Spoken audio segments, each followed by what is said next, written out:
pourquoi on a créé cette méthodologie? Cette méthodologie, ça fait 25 ans qu'on travaille dessus. Elle continue à évoluer tous les jours par la pratique et les retours d'expérience de tous. Elle a été conçue à la base parce qu'on s'était rendu compte que dans le cadre d'un accompagnement des publics en difficulté d'insertion, hein, des personnes les plus fragiles, dans un milieu territorialisé, on avait beaucoup d'intervenants qui étaient là, qui ne travaillaient pas forcément tous de la même manière et n'avaient pas tous la même façon d'envisager les choses, et que les situations des personnes étaient extrêmement complexes. Donc on était face à un métier extrêmement technique, extrêmement complexe, qui n'avait pas cette visibilité-là, puisqu'on a l'impression souvent que l'accompagnement, c'est quand même quelque chose d'assez simple, puisque en fait, on a tendance à parler, à échanger de l'information, à reformuler, et que la base relationnelle est vraiment une base fondamentale pour bien travailler. Alors elle l'est, hein, il n'y a pas de problème par rapport à ça. Néanmoins, l'accompagnement a aussi besoin de deux autres volets fondamentaux. Un volet productif, c'est-à-dire que, et on le voit, si on ne produit pas de résultats, euh, en fait, on a des effets immédiats, notamment de la part des personnes accompagnées qui ne reviennent plus, ou qui s'arrêtent, se démobilisent, mais aussi de la part des institutions qui maintenant demandent des résultats. Et puis l'aspect pédagogique, puisque dans l'accompagnement, une des caractéristiques de ce métier, c'est que les résultats ne sont pas obtenus par les praticiens, mais plutôt par les personnes accompagnées, et que si on veut des résultats durables, seules les personnes accompagnées euh, sont en capacité de les obtenir. Donc, face à l'ensemble de ces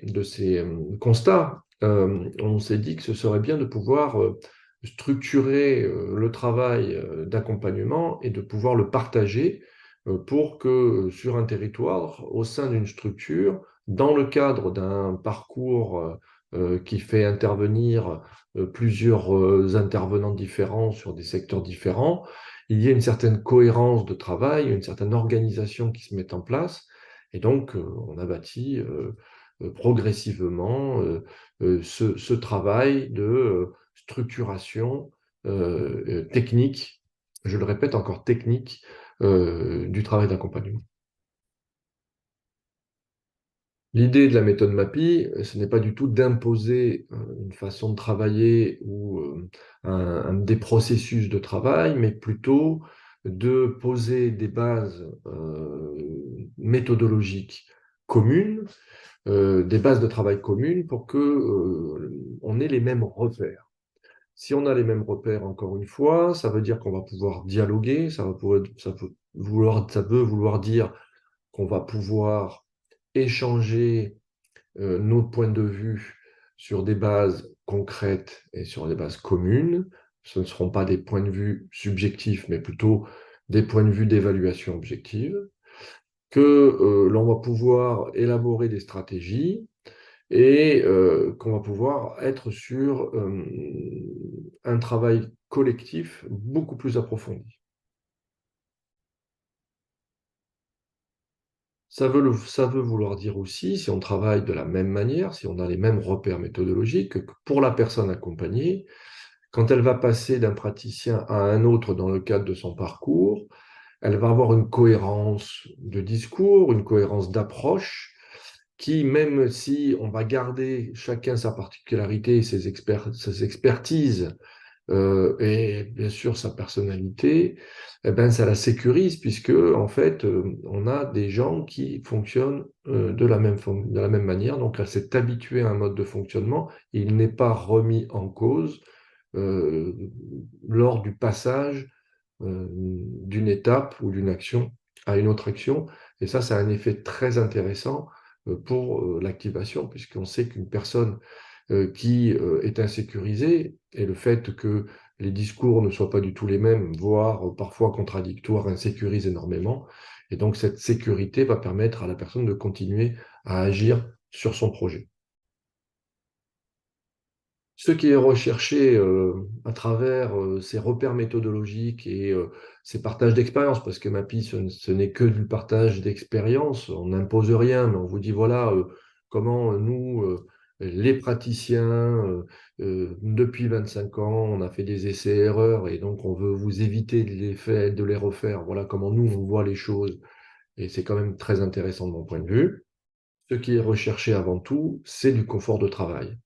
Si j'ai des repères méthodologiques, si je sais comment aborder une situation, même si je sais que la situation sera toujours particulière et toujours individualisée, j'ai énormément de confort. Je peux, si j'ai du confort, bien évidemment, ben, peux mieux être à l'écoute, mieux être disponible, bien évidemment. Et puis, je vais permettre à l'autre d'avoir beaucoup plus de confort. Donc ça, c'est sur la relation individuelle, la méthodo, avoir des repères méthodologiques, avoir des façons de travailler qui permet à la fois de s'adapter, mais à la fois de pouvoir repérer les cohérences et poser un cadre d'intervention clair, c'est énormément de confort pour tout le monde. Euh, la deuxième chose, c'est qu'effectivement, pour travailler en équipe, pour pouvoir manager une équipe, pour pouvoir mener des parcours de manière cohérente en ayant des intervenants et des collègues qui travaillent, on travaille tous ensemble, ben, en fait, effectivement, avoir une méthode commune, c'est indispensable. Alors, dans la méthode, vous avez des éléments conceptuels, bien évidemment, on l'a dit tout à l'heure, des éléments techniques, c'est-à-dire comment on fait avec des outillages. Ces outillages peuvent changer, ce n'est pas un problème une fois que vous avez bien identifié les tenants, les aboutissants et ce qui fonctionnait. Et puis, vous avez aussi un travail autour de l'organisation. Alors, l'organisation individuelle du travail, puisqu'il y a des règles d'apprentissage, des expériences que nous avons posées et qui permettent vraiment de s'organiser individuellement. C'est assez évident.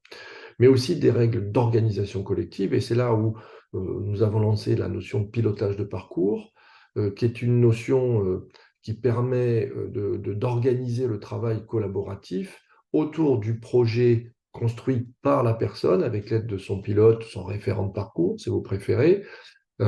qui développe lui des compétences spécifiques sur ce projet-là, quand il a cette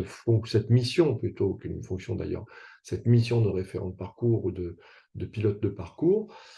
et qui va permettre à la personne de faire réajuster son parcours au fur et à mesure, d'évaluer les résultats qu'elle obtient au niveau de sa situation comme au niveau de son projet, et qui va permettre aussi à l'ensemble des praticiens de fonctionner dans la même optique, dans le même objectif, et donc d'adapter leurs interventions en fonction du moment où ils interviennent, donc dans le cadre du projet, à quel moment ils interviennent au niveau des étapes, mais également d'adapter leur action par rapport à l'objectif qui est poursuivi dans le cadre du parcours. Donc l'idée de la méthode MAPI, c'est donc un partage d'expériences techniques qui vise à proposer des repères méthodologiques, techniques, posturaux, pour aider les praticiens et les groupes de praticiens euh, à aborder des situations toujours complexes et de plus en plus complexes, qui doit permettre de mieux fonctionner ensemble, bien évidemment, par une organisation cohérente en mode projet, mais aussi d'être à la recherche de l'obtention de résultats qui mettent en adéquation l'intérêt de la personne, l'intérêt de l'institution et de la structure, mais également les valeurs pour lesquelles le praticien s'engage dans ce travail.